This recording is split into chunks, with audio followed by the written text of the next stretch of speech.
welcome back. I am at home because spring break has been extended, and this is due over spring break. And, oh yeah, I'm not going back to school because of the COVID-19, the coronavirus. And so, the rest of these will probably be done somewhere in my house. Or all of this, crap went down.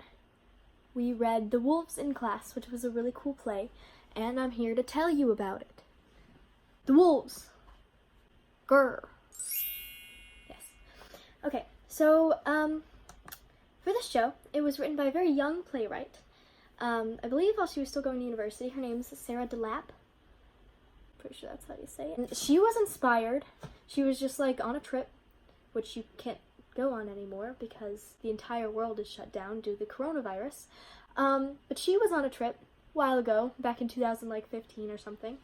And she was inspired to write in this format because of the different conversations she heard in like the subway and the people around her, and how the conversations like blended together.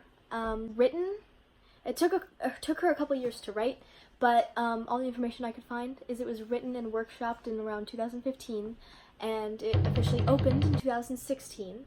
So it's a pretty contemporary show, and the theme around the show is personal identity and being as a part of a team. It's about 9 different girls. There's only 10 parts in total, and one part, like one role in the show doesn't show up till like literally the last 2 pages. But it's about 9 girls, teenage girls, on a soccer team, ranging from the ages of 16 to like 18, which is a wide range for soccer players. If you've ever been a soccer player before, like, there's not a whole lot of teams that have, but it's an indoor team. I've never played on those. They were always too good for me, so I don't know, maybe those work differently. So basically it's about 9 girls on a soccer team and how their normal conversations like overlap. The way it's written is really cool. There's like, the words aren't like in a line like they usually are in like dialogue. They're like boom, boom, boom, boom, boom, boom, boom, you know? And it shows how their conversations show the awkward phase between being an adult and being a kid still, and dealing with adult issues but still being a kid, and stuff like that. So, if we're going, there's not really a main character. All the girls kind of have their own little spotlight and own part in the show. So let's go through the characters real quickly. So, and they all go by numbers, by the way, which is very confusing at the very beginning. No one goes by their actual names. They go by the number on their jersey. Names are mentioned, but I never really connected them with the numbers. I don't know who they were. Oops. Okay. So, we're going in, like, number order. This isn't of, like, importance or anything. But, okay. So, 00 is the goalie. And she never talks. She's always kind of there in the show. Like, she's almost always on stage, I think. But she is very quiet. She's, like, anxiety-ridden.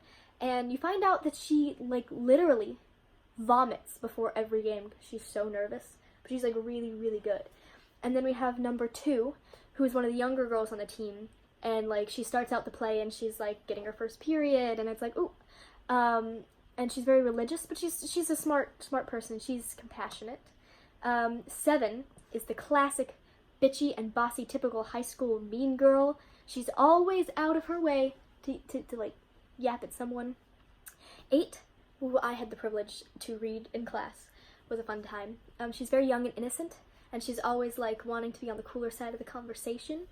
There's 11, who's very smart. She's the one that I think starts all of the talks about politics and, like, adult conversations. 13 is a stoner. Da-da-da-da-da. It's the Snoop Dogg. 14 is the backstabbing sidekick to the evil bitch. Number 25, who's like the butch team captain. You kind of find out along the way that she's like crushing on this girl, Louise. Shaves her head, full on bulb.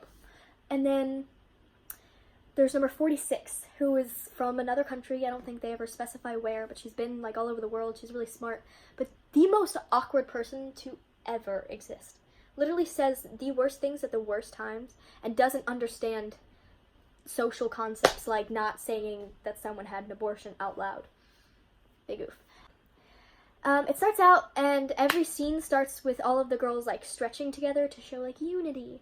But like slowly as the scenes progress, it's like, oh, there's less girls here. Uh-oh, what's happening? So they start talking about a Cambodian genocide and periods, and there's like blood in both, and then the girls are like attacking each other, which like correlates with how the Cambodians killed each other. The girls are attacking each other even though they're supposed to be a team. So they're having like an identity crisis. As over their identity as women, there's a bunch of people making fun of each other for the way they deal with their periods and stuff. And they talk about very heavy political concepts like the Cambodian genocide and Abu Ghraib, and they don't ever know all the details. They're always at least kind of ignorant for those who are ignorant. And there's always some drama going on because it's a bunch of teenage girls. What do you expect? So there's like a whole hierarchy with how which girls are cooler than each other, and 7 is obviously at the top. She's bitchy bitch, but throughout the show she boop boop boop, and 14's her sidekick. And the team is doing really, really good at the beginning, and they're like talking shit about the new girl, number 46, who starts to kind of take the place of 7 because 7 goes on a skiing trip after she kind of hurt her ankle in a game. She makes 14 go with her, and they go on a skiing trip, and she tears her ACL, I think, skiing, and makes everyone think that she did it during the soccer game.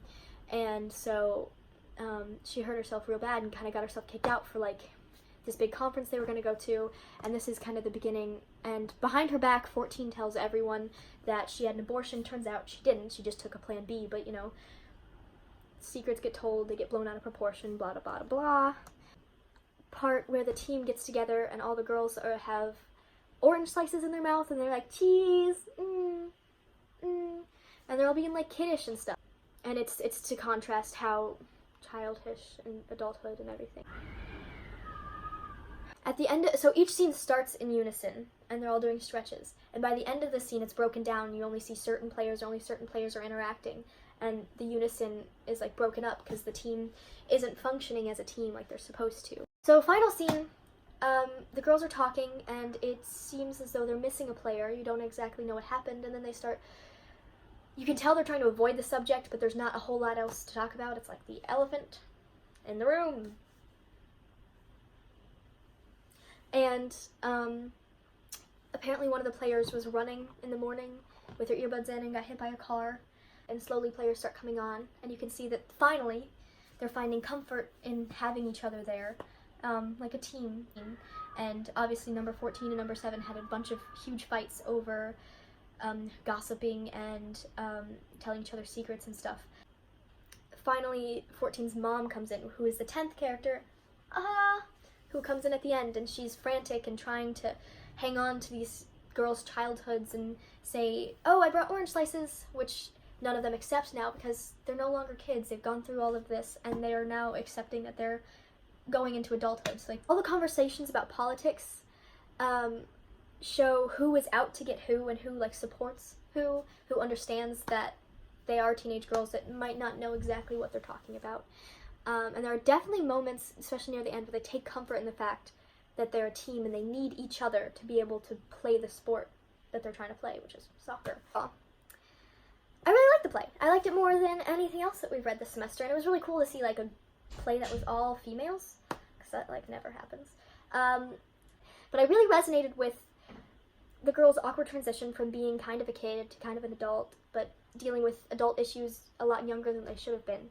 And I would definitely recommend this to anyone who's interested in kind of unique indie plays, and maybe any sports kids who are like, maybe I should try theater stuff, but want to relate to it, because this is easier to relate to because it's sports.